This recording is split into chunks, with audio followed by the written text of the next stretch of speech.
G D G T O نے کھڑا کر دیا۔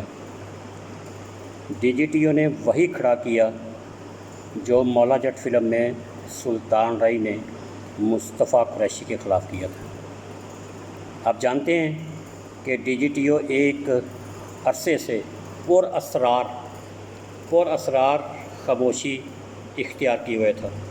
آپ نے فون کرنا، میں نے کرنا، لوگوں نے خطوط لکھنے، کوئی جواب نہیں، کوئی رسپانس نہیں۔ لیکن گزشتہ روز ڈی جی ٹی او اسلام آباد نے ایسا کھڑاک کیا ہے جو مدتوں یاد رکھا جائے گا۔ بلکہ کھڑاک نہیں کیا، ہم سب کے کہنے پر مجبور ہو کے اس نے وہ گنڈاسا بھی نکال لیا۔ وہ جو گنڈاسا ہے نا، جیسے سلطان رائی وہ لاشوں کے ڈھیر نکال دیتا ہے، اس کو کاٹ، اسی طرح ڈی جی ٹی او نے بھی گنڈاسا نکال لیا ہے اور ایک الیکشن شیڈول کا جو سر ہے نا وہ قلم کر رہا ہے، ایک الیکشن شیڈول کا۔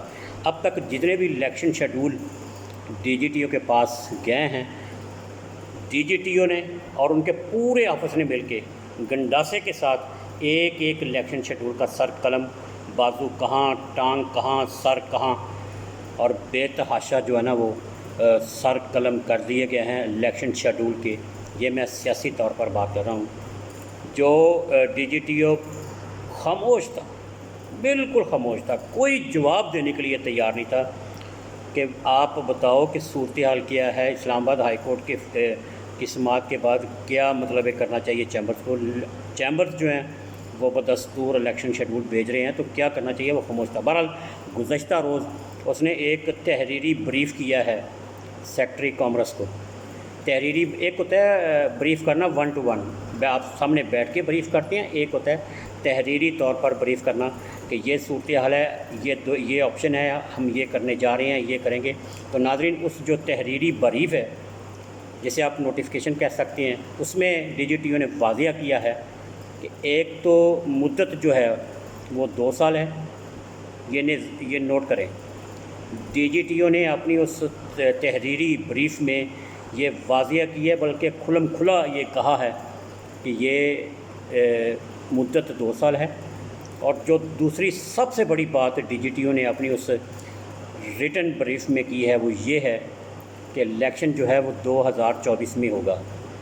یہ اس کے ریٹن بریف میں تحریری جو اس نے نوٹیفیکیشن بھیجا ہے سیکٹری کامرس کو، اس میں لکھا ہوا ہے کہ الیکشن جو ہے وہ 2024 کو ہوگا، کیونکہ یہ 2 بڑے ایشو تھے کہ الیکشن اسی سال ہوگا، تو وہ ڈی جی ٹی او نے اسے بھی گنڈاسا مار کے اس کو کیا کہتے ہیں وہ ٹائیں فش کر دیا ہے۔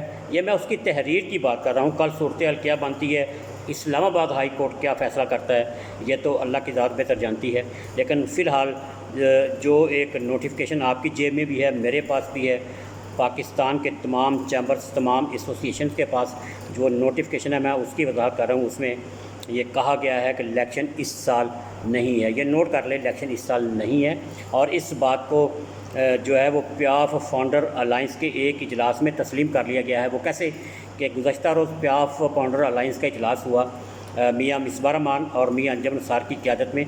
تو اس اجلاس میں یہ کہا گیا، یہ الفاظ سنیں، اس اجلاس میں یہ کہا گیا کہ الیکشن ہوں یا نہ ہوں، لیکن ہمیں اپنی کمپین جو ہے، عوامی رابطہ مہم جو ہے وہ ہمیں فوری طور پر جاری کرنے کی ضرورت ہے۔ لوگوں سے رابطے کرنے کی ضرورت ہے، لوگوں کو فون کرنے کی ضرورت ہے۔ اس والے سے انہوں نے کمیٹیاں بھی تشکیل دے دی ہیں۔ یہ بات پھر سنیں، اس اجلاس میں یہ بات کی گئی ہے کہ الیکشن ہوں یا نہ ہو، کیونکہ اگر الیکشن اس سال ہوتے تو وہ اس بات کو کنفرم کرتے کہ نہیں، اس سال الیکشن ہے اور اب ہم الیکشن میں جا رہے ہیں۔ انہوں نے یہ کہا ہے کہ الیکشن ہو یا نہ ہو، ہم اپنی عوامی رابطہ مہم، ہم اپنے ووٹرز کے ساتھ جو کہ ایسوسیٹ کلاس میں ہیں، کارپوریٹ کلاس میں ہیں، ان کے ساتھ رابطہ کریں، ان کے ساتھ ملے جلیں، ان کو فون کریں، بلائیں جلائیں، کھانے شانے کھائیں، اور اپنی جو کمپین ہے اس کو اسی طرح کریں جس طرح آپ ماضی میں بھرپور انداز میں کرتے رہے ہیں۔ میں نے یہ بات اس لیے کی ہے کہ انہوں نے بھی تسلیم کر لیا ہے کہ الیکشن اس سال نہیں ہے۔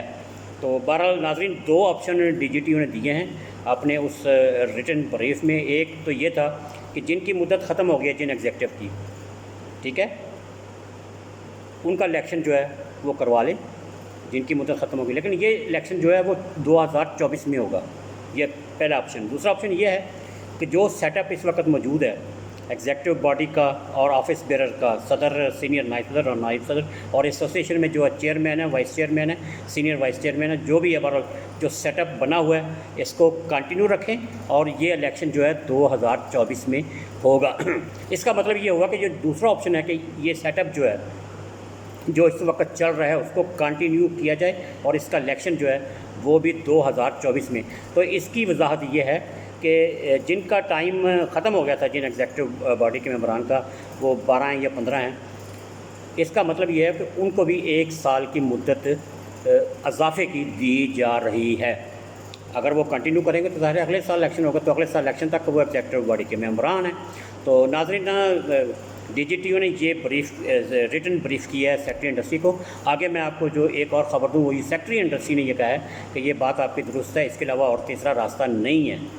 ابھی انہوں نے اس کو تحریر میں نہیں لایا سیکٹری انڈسٹری، میرے ذرائع جو ہیں کامرس کے، وزارت کامرس کے، انہوں نے مجھے یہ بتایا کہ سیکٹری انڈسٹری نے ڈی جی ٹی او کو کہا ہے کہ یہ ٹھیک ہے، آپ نے جو لکھا ہے بالکل درست ہے، یہی 2 آپشن ہیں، اس کے علاوہ تیسرا آپشن نہیں ہے، لیکن بہرحال مجھے اور آپ کو اسلام آباد ہائی کورٹ کے فیصلے کا انتظار کرنے کا، اور اسلام آباد ہائی کورٹ کا جو فیصلہ ہے وہ 15 ستمبر کو توہین عدالت کا کیس ہے، اور یہ بھی مجھے ایک دوست نے بتایا ہے کہ جو کیس 5 اکتوبر کا تھا اس کو بھی اٹیچ کر دیا گیا 15 اکتوبر کے ساتھ، 15 ستمبر کے ساتھ، کیونکہ گجرانوالہ چیمبر نے یہ کہا تھا کہ ہم الیکشن کروانا چاہ رہے ہیں، تو اس کے حوالے سے اس کی جو 5 اکتوبر کی ڈیٹ ہے اس کو نیچے لا کے، تو